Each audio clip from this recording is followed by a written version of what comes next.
welcome to Dunedin. I don't think you've ever been here before. I haven't. No, I haven't. And New Zealand, I'm just trying to refresh my memory. Yeah, I've been to New Zealand a few times. With the box, or Yeah, with the box and on my own journeys.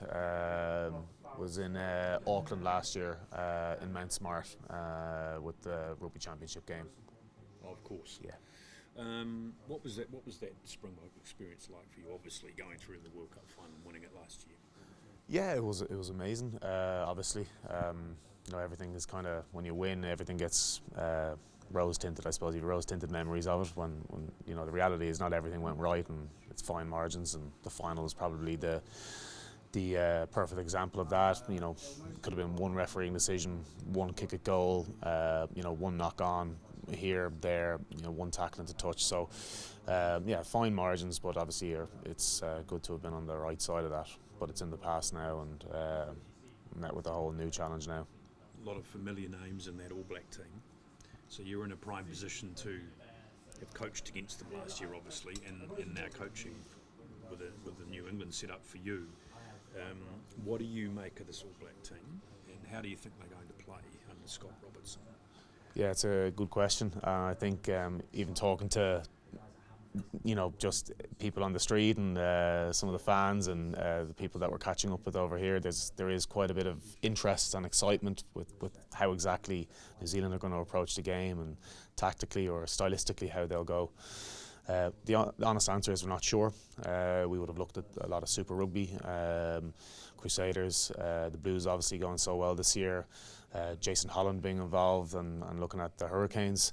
So the honest answer is we don't know, but what we do know is there's some quality individuals, as you mentioned, some guys there with a lot of experience, some guys there with real physicality, and some real excitement, and some of the younger or less experienced guys. So I'm sure it'll be a challenge.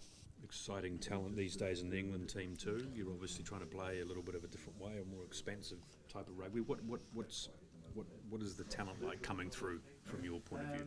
Yeah, I think this year in particular we saw quite a few guys put up their hands. A guy like Manny Waboso, Tommy Freeman are both of those guys in the wings.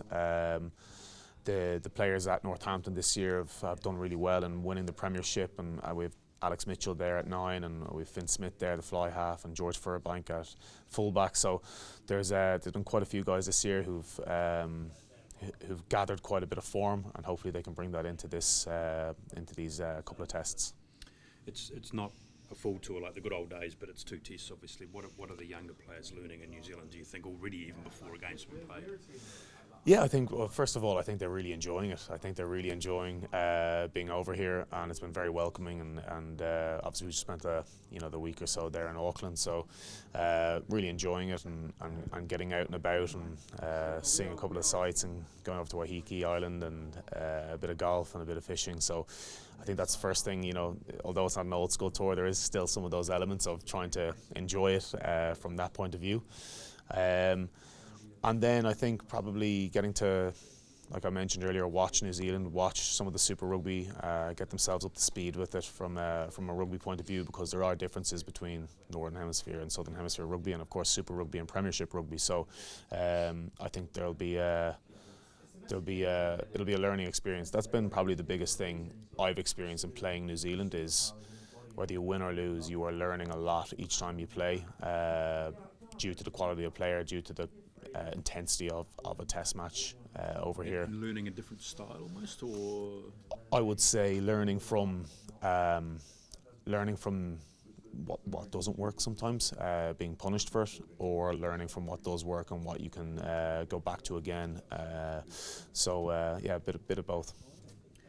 Caught up with any of your old Munster mates since you've been here? Yeah, I caught up with Doug Howlett last week for a coffee, so that was nice to catch up. That's been about it. Hopefully Jason Holland after the game now this weekend.